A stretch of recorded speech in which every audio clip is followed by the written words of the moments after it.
Salam damai Tuhan kita Yesus Kristus selalu menyertai kita. Semoga kita semua dalam keadaan sehat walafiat.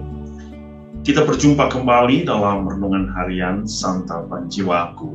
Dan hari ini kita akan merayakan peringatan dan juga kita mengenangkan Santa Faustina Kowalska. Semoga kita semakin dekat dengan kehidupan Allah melalui contoh dan teladan hidup para kudus. Kita akan mendengarkan Injil Lukas bab 10 ayat 38 sampai 42. Saya mengundang kita semua untuk mendengarkan firman Tuhan. Inilah Injil suci menurut Lukas. Ketika Yesus dan murid-muridnya dalam perjalanan, tibalah ia di sebuah kampung. Seorang perempuan yang bernama Marta menerima dia di rumahnya. Perempuan itu mempunyai seorang saudara yang bernama Maria. Maria ini duduk dekat kaki Tuhan dan terus mendengarkan perkataannya. Sedangkan Marta sibuk sekali melayani. Ia mendekati Yesus dan berkata, "Tuhan, tidakkah engkau peduli bahwa saudaraku membiarkan aku melayani seorang diri? Suruhlah dia membantu aku." Tapi Tuhan menjawabnya, "Marta, Marta, engkau khawatir dan menyusahkan diri dengan banyak perkara. Tapi hanya satu saja yang perlu. Maria telah memilih bagian yang terbaik yang tidak akan diambil daripadanya." Demikianlah sabda Tuhan, terpujilah Kristus. Saudara-saudari yang dikasihi Tuhan, kita mendengar kisah yang menarik tentang Marta dan Maria. Sesungguhnya dua hal yang terjadi adalah hal yang memang sering terjadi dalam hidup kita.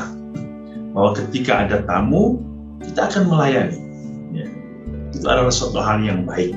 Nah, tetapi ada sesuatu yang menjadi perhatian Yesus hari ini, ya, yaitu pelayanan yang dilakukan oleh Marta itu tidak serta-merta menyenangkan hati Yesus.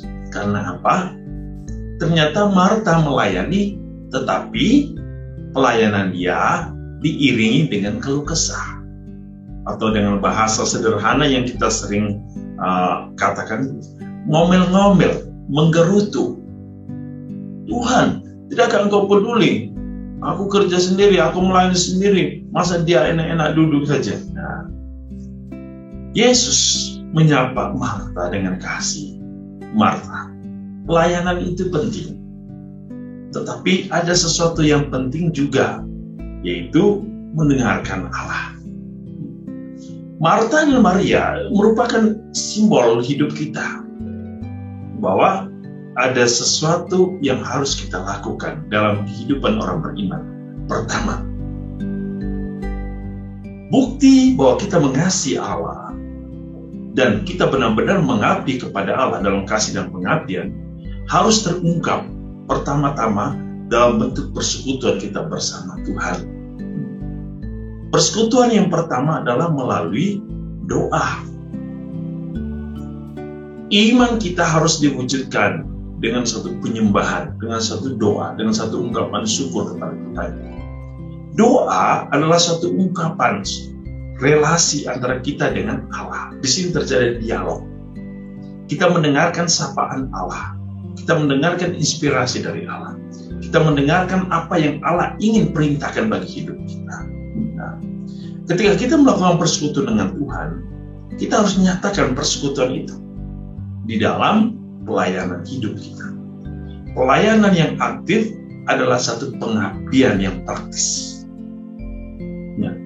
Pelayanan yang aktif ini adalah suatu bukti pengabdian kita yang praktis, pengabdian kita yang nyata dan aktif dari persekutuan tadi dengan Allah.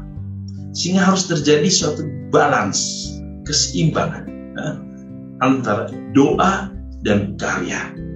Jangan hanya karya-karya melulu tanpa doa. Nah, itu.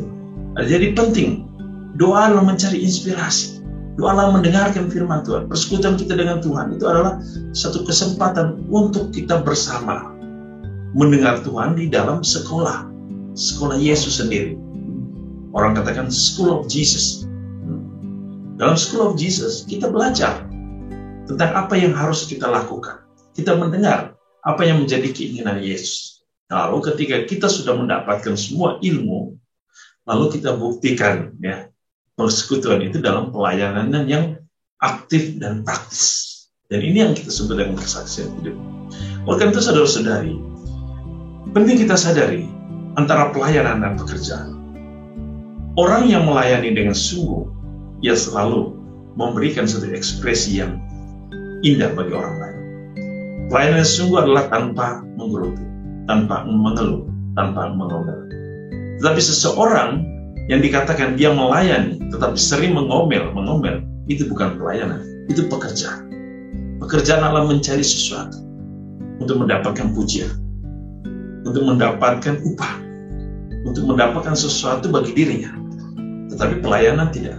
Dia tidak mendapatkan sesuatu bagi dirinya, tapi ia memberikan dirinya bagi orang lain. Itu disebut pelayanan. Maka saudara-saudari, ketika Anda berada di gereja, ada di komunitas, Anda harus membedakan mana pelayanan dan mana pekerjaan.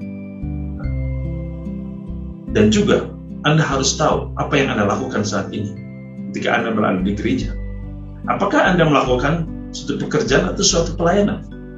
Kalau orang yang sering melayani gereja, tetapi suka menggerutu dan ngomel-ngomel, dia bukan melayani, tapi dia sedang bekerja, yang mencari identitas. Tapi orang yang sering melayani gereja, tetapi dengan sungguh hati, tanpa ada perasaan kesal, tanpa perasaan mengeluh, mengomel, menggerutu, dia adalah sungguh seorang pelayan. Oleh karena itu, bedakan saat ini juga, di manakah posisi Anda. Semoga ini menjadi bahan refleksi bagi kita di dalam pelayanan kita kepada Allah, di mana saja kita berada. Dan Yesus memberkati kita dengan berkat-Nya yang berlimpah, dalam nama Bapa dan Putra dan Roh Kudus. Amin.